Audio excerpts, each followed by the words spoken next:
Assalamualaikum warahmatullahi wabarakatuh. Perkenalkan, nama saya Dewi Juni Kurniawan. Di sini saya akan mengerjakan presentasi tugas bahasa Indonesia. Materinya akan saya bawakan yaitu tentang mengaktualisasi diri melalui artikel ilmiah. Eh, Materi pertama yang akan saya bawakan itu membangun konteks teks artikel ilmiah. Artikel ilmiah pada umumnya memiliki struktur yang baku dan sistematis. Ada beberapa elemen utama dari struktur artikel ilmiah, meliputi yang pertama yaitu judul. Biasanya dia harus singkat, jelas, dan mencerminkan isi artikel. Yang kedua ada abstrak. Yang ketiga ada pendahuluan. Yang keempat ada metode penelitian.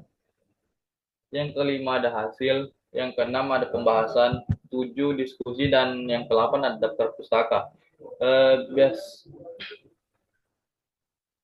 Biasanya artikel ilmiah ini memiliki beberapa jenis, seperti yang pertama ada artikel penelitian, yang biasanya menyajikan hasil dari penelitian asli yang dilakukan oleh penulis. Yang kedua, tinjauan artikel, mengulas dan menganalisis penelitian yang telah ada sebelumnya dalam suatu bidang tertentu. Yang ketiga ada artikel konseptual, menyajikan ide atau teori baru berdasarkan analisis literatur yang ada.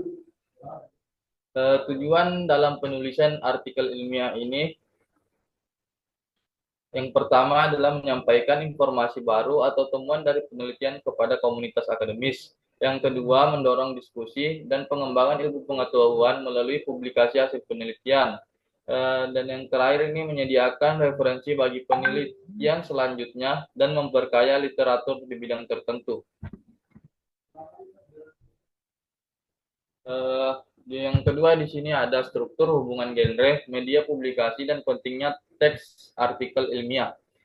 Mengeksplor struktur teks pada artikel ilmiah memiliki struktur yang jelas dan terdiri dari beberapa bagian penting, seperti judul, baris kepemilikan, abstrak, kata kunci, pendahuluan, hasil dan pembahasan, kesimpulan, ucapan terima kasih, dan juga daftar pustaka. Dalam menganalisis hubungan genre pada teks ilmiah, ada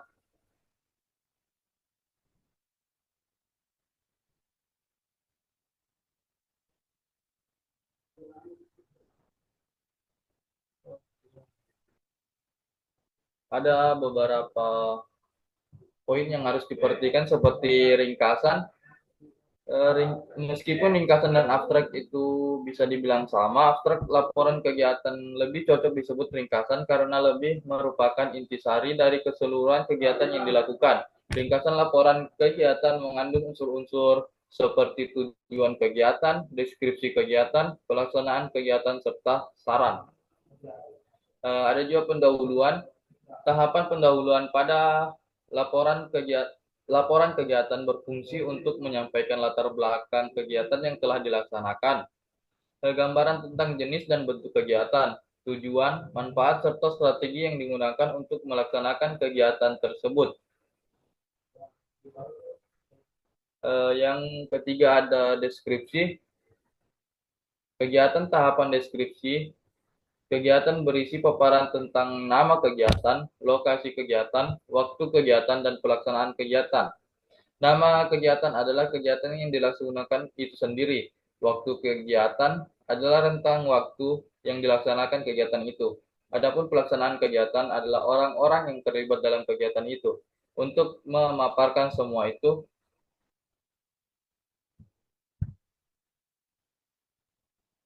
industri mikro yang digunakan adalah deskripsi. Ada pelaksanaan kegiatan. Tahapan pelaksanaan kegiatan berisi rangkaian tata cara pelaksanaan kegiatan. Tahapan ini berfungsi untuk menguraikan kegiatan yang dilakukan, strategi yang digunakan dalam melaksanakan kegiatan, kendala yang dihadapi, dan langkah-langkah yang ditempuh dalam mengatasi kendala tersebut. Dan ada juga penutup. Tahapan penutup ini berisi pernyataan simpulan bahwa kegiatan yang dimaksud telah dilaksanakan dengan baik dan bermanfaat. Di sisi lain, tahapan tersebut berisi saran-saran untuk perbaikan kegiatan yang akan datang. Dan yang terakhir ada daftar pustaka dan lampiran. Meskipun daftar pustaka dan lampiran itu sama-sama penting, seperti telah diuraikan pada pembicaraan tentang daftar pustaka dan lampiran untuk penelitian di atas. Wah, itu tidak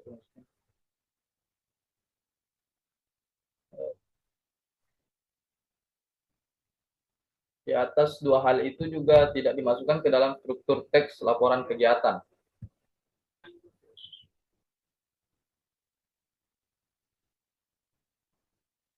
Dan ada juga menganalisis pentingnya artikel ilmiah dan media publikasinya.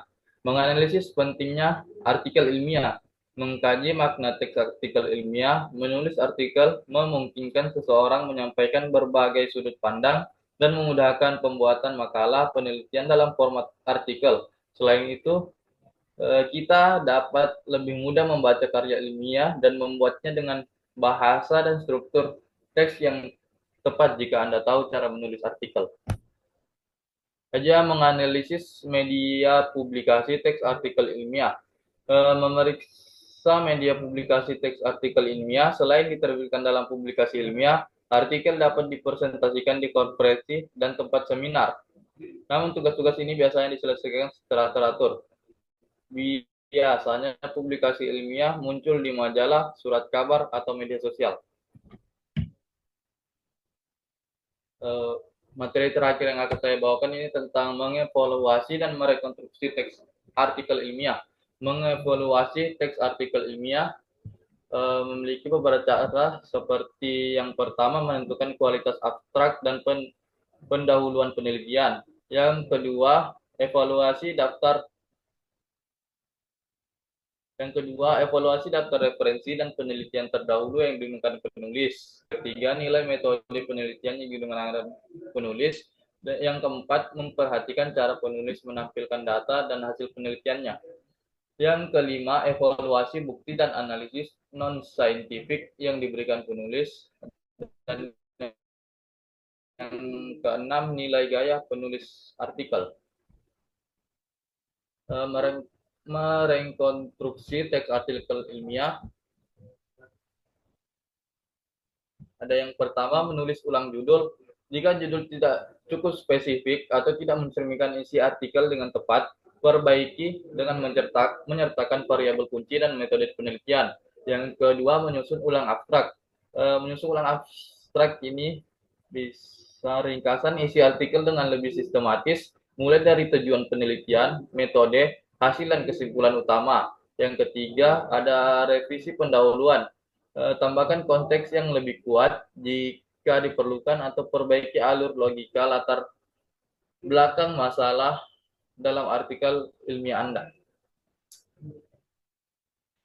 Ada 4, menyesuaikan metode. Jika metode penelitian kurang jelas, lengkapi dengan rincian tambahan yang memungkinkan penelitian direplikasi. Ada yang kelima, revisi hasil dan analisis. Sajikan hasil dengan lebih jelas, misalnya dengan tabel, grafik, atau penjelasan yang lebih mendalam. Yang keenam, mengembangkan diskusi. Jika diskusi kurang mendalam, tambahkan perbandingan dengan literatur lain dan beri penjelasan lebih luas tentang implikasi hasil penelitian. Yang ketujuh, memperbaiki kesimpulan. Perbaiki kesimpulan agar benar-benar mencerminkan hasil penelitian. Tambahkan implikasi praktis atau rekomendasi yang relevan. Yang kedelapan, memeriksa referensi. Periksa kembali apakah sumber pustaka yang digunakan sudah sesuai, dan pastikan format penulisan referensi sesuai dengan gaya yang ditentukan.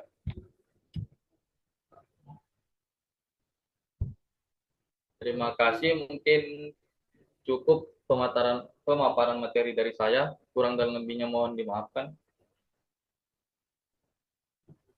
Terima kasih.